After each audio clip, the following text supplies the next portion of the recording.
13 अगस्त 2025 से लेकर 18 जून 2026 ये 10 महीने पलक झपकते ही निकल जाएंगे, पता ही नहीं चलेगा। लेकिन ये वक्त समय आपके जीवन में वो कर जाएगा जिसका आपको इंतजार है।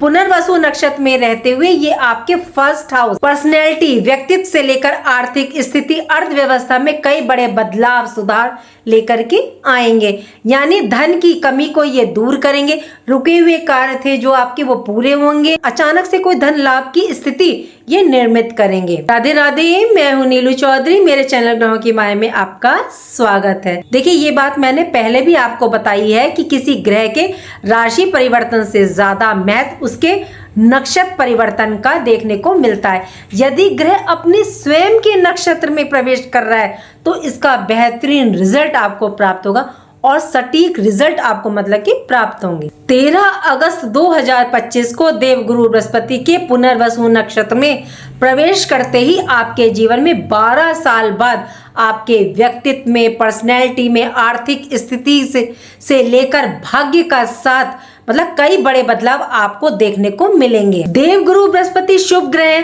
और ऊपर से देखिए सोने पर सुहागा, इनका पुनर्वसु नक्षत्र में मतलब अपने स्वयं के नक्षत्र में 12 साल के बाद प्रवेश। ये गोचर 23 साल बाद पुनर्वसु नक्षत्र में शुक्र और गुरु की युति के साथ हो रहा है। पुनर्वसु नक्षत्र की विशेषता इसके नाम और सिंबल में छुपी हुई है। ये नवीनीकरण, वापसी, पुनः स्थापना का, और इसका जो सिंबल है वो धनुष और तरकश मतलब वाणों का समूह। इसकी जो देवी है देवताओं की माता अदिति है। ये आपसे अब यही कह रहे हैं कि आप अपनी लाइफ में बेहतर नहीं कर पाए तो अब आप उसे पुनः कर सकते हैं। अभी गुरु आद्रा नक्षत्र राहु के नक्षत्र में है 13 अगस्त तक। देखिए, नक्षत्र का बहुत ज्यादा प्रभाव पड़ता है। 2 महीने से ये इसी नक्षत्र में गोचर कर रहे हैं, जबकि गुरु शुभ ग्रह माने जाते हैं, आपको काफी संभालने का काम कर रहे हैं। लेकिन आद्रा नक्षत्र का स्वभाव होता है ना विनाश, डिस्ट्रक्टिव स्वभाव, काम में रुकावट डालना मतलब बनते बनते काम का बिगड़ जाना। आद्रा नक्षत्र के देवता देखिए रुद्र है, यानी कि विनाशकारी प्रवृत्ति। मिथुन राशि के जातक को आपको 12 साल बाद अब एक ऐसा अवसर प्राप्त हो रहा है जिसमें आप सक्सेस, कामयाबी प्राप्त कर पाएंगे। देवगुरु बृहस्पति 10 महीने के लिए अपने नक्षत्र पुनर्वसु नक्षत्र में गोचर करेंगे तो आपके लिए स्थिति एकदम से बदल जाएगी। आने वाले 10 महीने में आपके कार्य गति पकड़ेंगे। जिन कार्यों में रुकावट देखने को मिल रही थी उनको दूर करने का अवसर आपको प्राप्त होगा। आपकी व्यक्तित्व, पर्सनैलिटी से लेकर आर्थिक स्थिति में चेंज, सुधार होगा। धन की कमी दूर होगी, जिन कार्यों में अड़चन आ रही थी वो दूर होगी। अचानक धन लाभ की स्थिति बनेगी। ये सब संभव होगा पुनर्वसु नक्षत्र के स्वभाव, पुनः नवीनीकरण, पुनः स्थापना यानी फिर से ठीक करना। यदि आप पूरी मेहनत कर्म के द्वारा कार्य करेंगे तो आपको पॉजिटिव, सकारात्मक रिजल्ट प्राप्त होंगे और आपके मतलब तीर जो है निशाने पर लगेंगे। आप अपने लक्ष्य को प्राप्त करेंगे, जिसके बल पर आप अपनी मंजिल, टारगेट को प्राप्त करेंगे, अचीव करेंगे। क्योंकि इस नक्षत्र का सिंबल भी तीर, वाणों का समूह है, तो आप अपनी परेशानियों पर तीर ही तो चलाएंगे और वो इस टाइम जाके सही निशाने पर बैठेंगे। देखिए, देवगुरु बृहस्पति इस टाइम अतिचारी हैं और इन 10 महीनों में ये 3 बार राशि परिवर्तन करेंगे। हालांकि ये 13 महीने में एक ही बार राशि परिवर्तन करती हैं। 18 अक्टूबर को ये मिथुन राशि से कर्क राशि में प्रवेश करेंगे। 11 नवंबर को गुरु वक्री होकर के गोचर करते हुए 5 दिसंबर को ये फिर से देखिए मिथुन राशि में वापसी करेंगे। इसके बाद 11 मार्च को गुरु मार्गी होंगे और 2026 में 2 जून को ये फिर से कर्क राशि में प्रवेश कर जाएंगे। देखिए, अब यहाँ ये बात आपको समझनी है, इस समय देवगुरु बृहस्पति अतिचारी है और इन्होंने देखिए आद्रा नक्षत्र को मात्र 2 महीने में इस चक्र को इन्होंने पूरा कर लिया। लेकिन गुरु पुनर्वसु नक्षत्र को 10 महीने में पूरा कर रहे हैं, वक्री से मार्गी, मार्गी से वक्री होकर के। मतलब आपको ये पूरा अवसर दे रहे हैं, समय दे रहे हैं कि सुधार लो अपने कार्य को, जिससे आप इस शुभ नक्षत्र का लाभ उठा सकें। गुरु बृहस्पति इस काल चक्र को पुनर्वसु नक्षत्र के चारों चरण में गोचर करते हुए आपको क्या रिजल्ट प्रदान करेंगे। पहला 13 अगस्त 2025 से 29 अगस्त 2025 के बीच और दूसरा 30 जनवरी 2026 से लेकर 19 अप्रैल 2026 के बीच इस टाइम पीरियड में देवगुरु बृहस्पति पुनर्वसु नक्षत्र के पहले चरण में रहते हुए मिथुन राशि में गोचर करेंगे। आपकी कुंडली के अनुसार देवगुरु बृहस्पति इस समय पुनर्वसु नक्षत्र के पहले चरण में गोचर कर रहे हैं और गोचर करते हुए फर्स्ट हाउस आपकी राशि में विराजमान है। देवगुरु बृहस्पति पुनर्वसु नक्षत्र तथा बुध का कॉम्बिनेशन इस 10 महीने में आपको अंत तक दिखेगा। जो ग्रह गोचर कर रहा है वो देवगुरु बृहस्पति है और नक्षत्र पुनर्वसु नक्षत्र भी गुरु बृहस्पति का ही नक्षत्र है। जिस राशि में ये गोचर कर रहे हैं गुरु वह मिथुन राशि है, इसके स्वामी बुध है, लेकिन प्रथम चरण के स्वामी जो है वो मंगल है, जो आपकी कुंडली के लाभ भाव 11th हाउस तथा 6th हाउस के स्वामी है। इसलिए पहले चरण में आपको धन लाभ, नौकरी पेशा, जॉब वाले लोगों को इंक्रीमेंट, बिजनेस व्यापार में ग्रोथ के द्वारा धन की प्राप्ति, कैरियर की दृष्टि से काफी उत्तम रहेगा। गुरु बृहस्पति की सप्तम दृष्टि आपके 7th हाउस पर, तो डेली इनकम में वृद्धि देखने को मिलेगी। 11th हाउस के स्वामी है मंगल, तो आपकी इच्छाओं की पूर्ति, मान सम्मान में वृद्धि करेंगे। मंगल मित्र और भाई को भी रिप्रेजेंट करता है, तो भाई मित्र का सहयोग आपको प्राप्त होगा। आपके 6th हाउस के भी स्वामी है, तो इस कॉम्बिनेशन से मंगल गुरु बुध के इस योग से 6th हाउस भी आपका एक्टिवेट होगा। आपकी जॉब नौकरी की स्थिति में सुधार होगा। जून से 2 महीने से जो वर्क प्लेस पर आपके साथ मतलब पॉलिटिक्स हो रही थी, लेग पुलिंग हो रही थी, आपको आपके कार्य का रिजल्ट देखने को नहीं मिल रहा था, तो वह अब समाप्त होगा। जिनके पास जॉब नहीं है उनके रास्ते खुलेंगे। जो स्टूडेंट कॉम्पिटिटिव एग्जाम की तैयारी करें उन्हें सफलता सक्सेस मिलेगी। कोर्ट कचहरी का कोई मामला है तो आपके फेवर में होता दिखेगा। शत्रु मतलब आपके परास्त होंगे। मंगल क्या है? एनर्जी, जोश, उत्साह। गुरु बुद्धि, विवेक, ज्ञान दोनों के सहयोग से मतलब आप उन्नति करेंगे। आप मंजिल और लक्ष्य को प्राप्त करेंगे। मंगल नैसर्गिक रूप से भूमि के कारक है। आपकी कुंडली में लाभ भाव के स्वामी भी हैं, तो पहले चरण में प्रॉपर्टी भूमि रिलेटेड आपके यदि कार्य हैं तो आपको उसमें लाभ मिलेगा, या आप रियल एस्टेट से संबंधित हैं तो भी उसमें आपको लाभ प्रदान करेंगे। इस काल चक्र में देवगुरु बृहस्पति 1st हाउस में आपकी राशि मिथुन राशि में विराजमान है। मंगल इस चरण के स्वामी है, तो आपके अंदर एनर्जी, जोश तो देखिए भरपूर रहेगा। आप अपने कार्य को पूरा करेंगे। जो कार्य रुक गए थे, जिनमें अड़चन आ गई थी, ये नक्षत्र पुनः निर्माण का, तो फिर से आप अपने कार्य को पूरा करेंगे। देखिए यहाँ एक बात का ध्यान रखिएगा कि मंगल भी इन्वॉल्व है, तो जोश में आपको होश नहीं खोना है। यदि आपकी पर्सनल हॉरोस्कोप में गुरु कमजोर है, नीच है, तो उसके उपाय करके चलिएगा, क्योंकि गुरु आपके 10th हाउस कैरियर भाव के स्वामी भी हैं। तो आपको उपाय क्या करना है गुरु के लिए? यदि आपके कुल पुरोहित हैं तो उनको पीले वस्त्र दान दीजिएगा, कुछ मीठा दान दीजिएगा, और नहीं है तो किसी मंदिर के पुजारी को आप पीले वस्त्र दान कर सकते हैं। यदि मंगल के गोचर की बात करें तो ये कन्या राशि में आपके 4th हाउस में हो रहा है। ये यहाँ 13 अगस्त से 13 सितंबर तक रहेंगे। यदि आप में इस टाइम अग्रेशन बढ़ता है, गुस्सा बढ़ता है, या आपके कार्य में मतलब कि परेशानी आ रही है, तो देखिए यहाँ आप मंगल का उपाय करके चलिएगा। मंगल का उपाय है कि आपको मीठा पान हनुमान जी के चरणों में रखना है, या उनको आप चोला चढ़ा सकते हैं।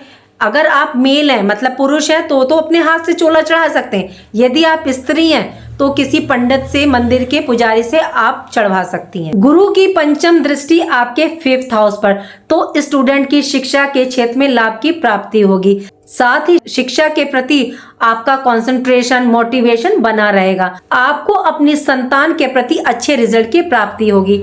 उनकी लाइफ में मतलब आपको ग्रोथ देखने को मिलेगी। गुरु की सप्तम दृष्टि आपके 7th हाउस पर, जिन जातकों के विवाह के योग नहीं बन रहे थे तो इस चरण में गुरु आपके विवाह के योग बना रहे हैं।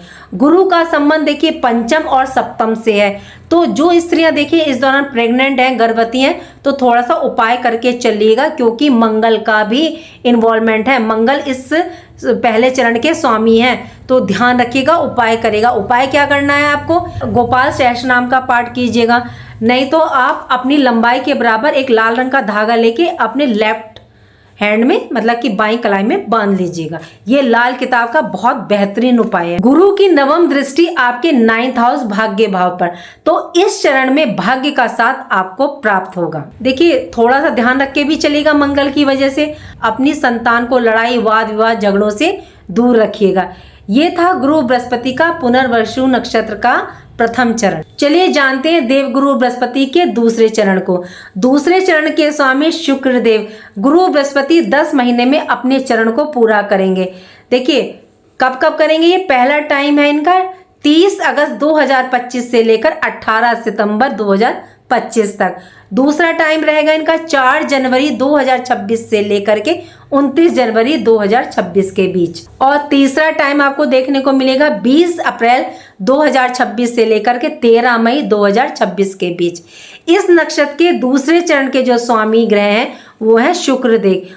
ये आपकी पत्री में 12th हाउस खर्च व्यय भाव के स्वामी हैं और 5th हाउस के स्वामी हैं। और ये इस टाइम गुरु के साथ युति कर रहे हैं आपके 1st हाउस में। शुक्र गुरु और इस नक्षत्र का प्रभाव आपके व्यय खर्च को बढ़ा रहा है, लेकिन ये खर्च आपके मांगलिक जरूरी कार्यों पर यानी कि आपके शुभ कार्यों पर करवा रहे हैं। शुक्र गुरु की युति आपके 1st हाउस पर है, तो आप स्वयं अपनी पर्सनैलिटी सुख सुविधाओं पर व्यय करेंगे। गुरु की पंचम दृष्टि आपके 5th हाउस पर, तो संतान पर भी ये व्यय होगा। और देखिए यदि आप लव रिलेशन में हैं तो हो सकता है आप अपने पार्टनर के लिए खर्च करें, मतलब उनके लिए कोई गिफ्ट लेकर के जाएं, तो भी यहाँ पे खर्च हो रहा है। सप्तम दृष्टि आपके 7th हाउस पर है, तो आपका लाइफ पार्टनर भी इस दौरान अपने ऊपर खर्च कर सकता है। आपके 1st हाउस में 2 गुरुओं की युति, मतलब दोनों गुरु बहुत ही ज्ञानी हैं, तो इस टाइम आपके अंदर कार्य करने की क्षमता, निर्णय डिसीजन लेने की क्षमता बहुत ज्यादा बढ़ जाएगी, क्योंकि गुरु की दृष्टि शुक्र के भाव पंचम पर है। इस काल चक्र में लव रिलेशन पर भी इनका शुभ प्रभाव देखने को मिलेगा। 13 अगस्त से पहले यदि कोई आर्गुमेंट हुआ था, कोई टेंशन हो गई थी आपस में, तो इस चरण में वो दूर हो। देखिए शुक्र देव यहाँ स्टूडेंट्स जो विद्यार्थी हैं उनका माइंड थोड़ा सा डाइवर्ट कर रहे हैं, उनका मतलब पढ़ाई से कंसंट्रेशन हटा रहे हैं शिक्षा की तरफ से। तो इसके लिए आपके राशि के जो स्वामी है बुध, आप उसको स्ट्रॉन्ग करके चलिएगा। तो आप क्या उपाय करेंगे, छोटी कन्याओं का पूजन करें, उन्हें गिफ्ट दें, माँ दुर्गा की आराधना करें। शेयर मार्केट में आपको ये लाभ प्रदान करेंगे। देखिए मैंने कई बार आपको बताया कि इंट्राडे और शॉर्ट टर्म के लिए जिस ग्रह को देखना होता है वो है चंद्र ग्रह, लेकिन यहाँ चंद्र ग्रह का इन्वॉल्वमेंट कहीं नहीं है, तो इसलिए आप लॉन्ग टर्म इन्वेस्ट कर सकते हैं। शॉर्ट टर्म की तरह या इंट्राडे की तरफ अभी ना जाएं। यदि आपका कार्य शुक्र रिलेटेड वस्तुओं का है, कॉस्मेटिक, ज्वेलरी, बुटीक का है, एंटरटेनमेंट का है, कलात्मक वस्तुओं का है, डिजाइनिंग का है, ये काम है, तो इनमें आपको गजब के रिजल्ट देखने को मिलेंगे। इस चरण में आपको भाग्य का साथ फुल मिलेगा। इस काल चक्र में आपको अपने कार्यों को ठीक करने का, मतलब जो कार्य रुक गए थे, अधूरे रह गए थे, अड़चन आ गई थी, तो जिनकी मतलब कोई उम्मीद ही नहीं थी, वो पूरे होंगे। गुरु की दृष्टि शुक्र तथा पुनर्वसु नक्षत्र का नवीनीकरण, पुनः स्थापना का प्रभाव इन सब कार्यों को दोबारा शुरू करवाएगा। भाग्य भाव में राहु है, तो देखिए वाणी को थोड़ा सा संभाल कर बोलिएगा। पिता तुल्य व्यक्ति या गुरुजनों से आपका विवाद हो सकता है, या आप किसी धर्म की आलोचना कर दें, या धार्मिक विषय पर आप अपना पक्ष रखें, वो सामने वाले को ना पसंद आए, तो शब्दों का चयन थोड़ा सा सोच समझ के कीजिएगा। वाणी को संभाल कर बोलिएगा, नहीं तो भाग्य का साथ जो आपको प्राप्त हो रहा है वह शून्य हो जाएगा। शुक्र 12th हाउस के स्वामी है, तो विदेश रिलेटेड कार्यों में आपको सफलता मिलेगी। जो स्टूडेंट हाई एजुकेशन के लिए विदेश जाना चाहते हैं, कोई अड़चन आ रही थी तो वह दूर होगी। PR के काम बनेंगे, स्टूडेंट्स को सफलता मिलेगी, क्योंकि शुक्र 5th हाउस पंचम भाव के भी स्वामी है। 7th हाउस पर गुरु की दृष्टि है और शुक्र इस चरण में नक्षत्र के स्वामी है, तो विवाह के योग भी पूरे बना रहे हैं। मैरिड लाइफ में कोई टेंशन चल रही थी, या जो रिश्ते आपके डिवोर्स पर जाकर के अटक गए थे, वाद विवाद चल रहा था, कोई मिसअंडरस्टैंडिंग हो गई थी, तो इस टाइम पीरियड में आपको वाद विवाद करने से बचना है, वाणी पर कंट्रोल रखना है। दूसरा चरण आपके प्रमोशन, धन लाभ, पॉजिटिव रिजल्ट की प्राप्ति के लिए उत्तम है। पुनर्वसु नक्षत्र का दूसरा चरण आपके लिए शुभ और भाग्य में वृद्धि करने वाला होगा। देवगुरु बृहस्पति का पुनर्वसु नक्षत्र के तीसरे चरण में गोचर बहुत ज्यादा महत्वपूर्ण रहने वाला है। यदि आपने इस चरण को समझते हुए कार्य किया तो फिर आपको सफलता प्राप्त होगी। गोचर के चरण में 3 तिथियां हैं। पहली 19 सितंबर 2025 से 17 अक्टूबर 2025 के बीच। दूसरी 5 दिसंबर 2025 से 3 दिसंबर 2026 और तीसरी है 14 मई 2026 से 1 जून 2026 के बीच। इसमें गुरु वक्री मार्गी होंगे। यहाँ गुरु बृहस्पति पुनर्वसु नक्षत्र के तीसरे चरण में रहेंगे, जिसके स्वामी बुध हैं। ये गोचर भी आपके फर्स्ट हाउस में ही रहेगा। बुध यहाँ एक्टिवेट रहेंगे क्योंकि एक तो ये आपकी राशि के स्वामी है, दूसरा ये पुनर्वसु नक्षत्र के तीसरे चरण के स्वामी है, तो इनको बहुत ज्यादा एनर्जी प्राप्त होगी है, ये एक्टिवेट हो गए हैं। गुरु बृहस्पति और बुध का संबंध कोई बहुत बेहतरीन नहीं है, इनमें कोई मित्रता नहीं है। तो आप इस चरण का रिजल्ट प्राप्त कैसे करेंगे, तो अब आपको यही समझना है। बुध आपका माइंड इस काल चक्र के तीसरे चरण में बहुत ज्यादा कैलकुलेटिव, लॉजिकल, तर्कशील हो जाएगा। देव गुरु बृहस्पति इस टाइम आपको जो प्रदान करेंगे वो आपका माइंड बुध उसको स्वीकार ही नहीं करेगा, क्योंकि बुध गुरु बृहस्पति की सुनेंगे ही नहीं। आप इस टाइम पीरियड में हर कार्य में ये देखेंगे, सोचेंगे क्या सही है, क्या गलत है, क्या करना चाहिए, मतलब इतने आपका समय निकल जाएगा। बस आपको अब यही ध्यान रखना है, यही वो बात है जो आपको बहुत ज्यादा ध्यान रखनी है। आपको मन की नहीं, दिमाग की सुननी है। गुरु बृहस्पति के ज्ञान के द्वारा आपको अपने निर्णय लेने, फिर आपको अपने भाग्य का साथ भी प्राप्त होगा। देखिए, सारे भाव पर गुरु बृहस्पति का ही प्रभाव है। सबसे पहले गुरु स्वयं के पुनर्वसु नक्षत्र में है, दूसरा ये आपके फर्स्ट हाउस में विराजमान है, तीसरा ये 5th हाउस पर इनकी दृष्टि है, 7th हाउस पर दृष्टि है, 9th हाउस पर इनकी दृष्टि है। तो गुरु की शुभ दृष्टि, अमृत दृष्टि पड़ रही है आपके मेन भाव पे। तो ये आपकी व्यक्ति पर्सनैलिटी में निखार, आपके कार्यों में लाभ, संतान, शिक्षा, प्रेम, भाग्य का साथ प्रदान कर रही हैं। तो इस टाइम पीरियड में आप अपने निर्णय बहुत सोच विचार करके लीजिएगा। बात करें अंतिम चरण की, गुरु बृहस्पति पुनर्वसु नक्षत्र के चौथे चरण में रहते हुए कर्क राशि में आपके 2nd हाउस में गोचर करेंगे और गुरु बृहस्पति इस चरण में आपको काफी लाभ प्रदान करेंगे। एक तो ये 2nd हाउस में यहाँ कर्क राशि में यहाँ के स्वामी है चंद्रमा। दूसरी बात, पुनर्वसु नक्षत्र के अंतिम चरण के जो स्वामी है वह भी चंद्रमा है। देव गुरु बृहस्पति की ये उच्च राशि है, यहाँ गज केसरी योग निर्मित हो रहा है, गुरु चंद्र का संबंध बन रहा है। 6th हाउस पर गुरु की पंचम दृष्टि, सप्तम दृष्टि आपके 8th हाउस पे और नवम दृष्टि आपके कैरियर भाव पर है, यानी कि 10th हाउस पर। जहां गुरु की दृष्टि पड़ती है वह भाव एक्टिवेट हो जाते हैं, वो भी शुभ दृष्टि। तो आपकी आर्थिक स्थिति, इकोनॉमिकल कंडीशन बेहतर रहेगी। 8th हाउस किस चीज का भाव होता है? अचानक प्राप्ति का। जो धन आपका कहीं फंस गया था, रुक गया था, वो मतलब उसके वापस आने के रास्ते निर्मित होंगे। रोग ऋण शत्रु से निजात मिलेगी। कोर्ट केस में डेफिनेटली आपको सक्सेस दिलवाएंगे।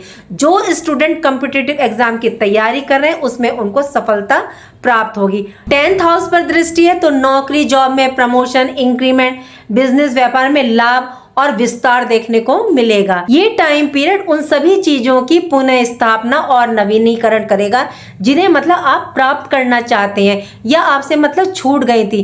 गुरु नक्षत्र परिवर्तन 12 साल बाद मिथुन राशि के लिए काल चक्र के हर चरण में अच्छे रिजल्ट लेकर के आ रही हैं। देखिए, यहाँ आप अपनी पत्री हॉरोस्कोप को भी चेक कीजिएगा कि उसमें मंगल, गुरु, बुध की क्या पोजीशन है। अगर वो नीच है तो उनके उपाय करके जरूर चलिएगा। वैसे मैंने स्टार्टिंग से आपको उपाय बताए हैं। मंगल के लिए आपको सिंदूर चढ़ाना है, मीठा पान चढ़ाना है, चोला चढ़ा सकते हैं। मेल है तो आप अपने हाथ से स्वयं चढ़ाइए, और अगर आप जो है स्त्री हैं तो किसी पंडित से चढ़वा दीजिएगा। और गुरु के लिए केले का पूजन करें, विष्णु सहस्रनाम का जाप करें, और आप जो है अपने कुल पुरोहित को, मैंने बताया था, पीला वस्त्र दान करें, नहीं तो किसी मंदिर के पुजारी को भी दे सकते हैं। बुध के लिए कन्याओं का पूजन करें, दुर्गा माँ की आराधना करें। उम्मीद करती हूँ कि जो जानकारी मैंने आपको दी वो आपको अच्छी लगी होगी, और अच्छी लगी तो लाइक कीजिएगा, कमेंट बॉक्स में हर हर महादेव लिखिए, और मेरे चैनल ग्रहों की माया को सब्सक्राइब कीजिएगा। राधे राधे, जय माँ बाबा।